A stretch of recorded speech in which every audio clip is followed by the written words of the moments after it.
All right, is it time to move over to Twitter because Meta's rival app Threads officially launched last night. It's available now to download.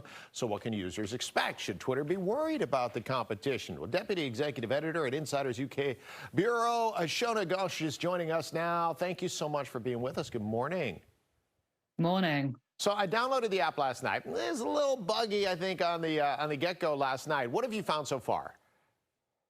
Yeah, same as you, a tiny bit buggy. But I think what's very interesting about Threads is how similar it looks to Twitter. If you want to replicate a Twitter-like experience and find your friends, people you know, celebrities to follow very quickly, it's pretty much all there. You can tell that Facebook, or its parent company Meta, has been working quite hard in the background over the last week to make it happen. And yes, I absolutely think Twitter should be worried by this new competitor, not least because it's very closely tied to Instagram, a platform that has 1 billion users, is super popular, and it's going to be a very easy move for Instagram's user base to sort of roll over onto Threads using their same credentials. So yes, if I was Twitter, I'd be very, very worried right now. Yeah, I mean, you essentially, you just you open the account and you just drag everything over from your Instagram account and you're good to go.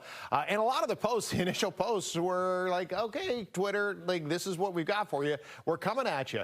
Do you think in the long run that it will serve as a replacement, or it's just something that will kind of work parallel with Twitter?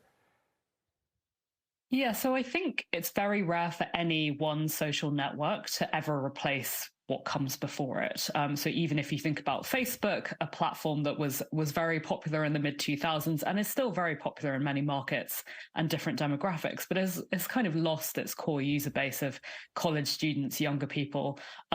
They've all moved over to another Facebook-owned platform, which is, of course, Instagram, of course, other platforms like TikTok and Snapchat.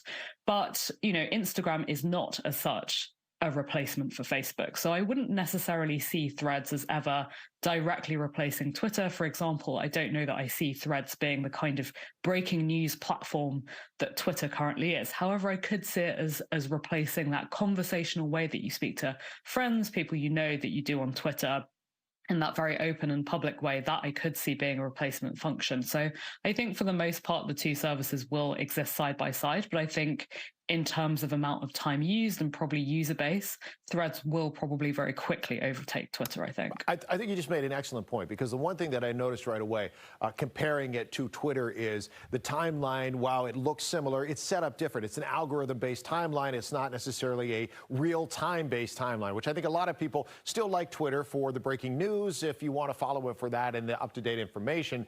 So with the algorithm, I got to be honest with you, I'm being very careful who I follow right now from the early days, because I don't want to mess up who gets suggested to me and what I see moving forward.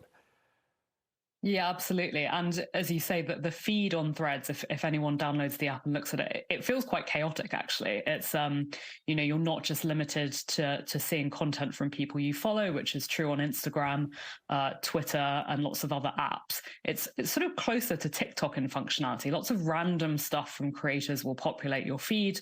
And the idea, of course, behind that is to keep you sucked in for longer, because there's lots of famous people who are very good at posting on social media on there and sort of injecting their content into your eyeballs, as it were. So it's definitely an engagement metric while the service ramps up. It sounds like the company is working on a way for you to just follow content from people you actually want to follow, as opposed to everyone on Threads.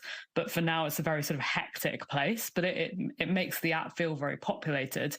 Again, I think that's something Twitter, as much as it does have breaking news functions, has again maybe failed to do, is to sort of keep people coming back for more in a really consistent way. Its algorithm is not quite as strong, I think. So that's another strength of Facebook that Threads leans on. Well, Threads is here now. We'll see how it goes and how it's adapted. It's getting a ton of feedback, no doubt about it. We'll see what the creators do with that. Shona, thank you so very much for joining us. Shona Ghosh is the executive editor at Insider's UK Bureau. Jeanette? All right, Steve, thank you. 7:22.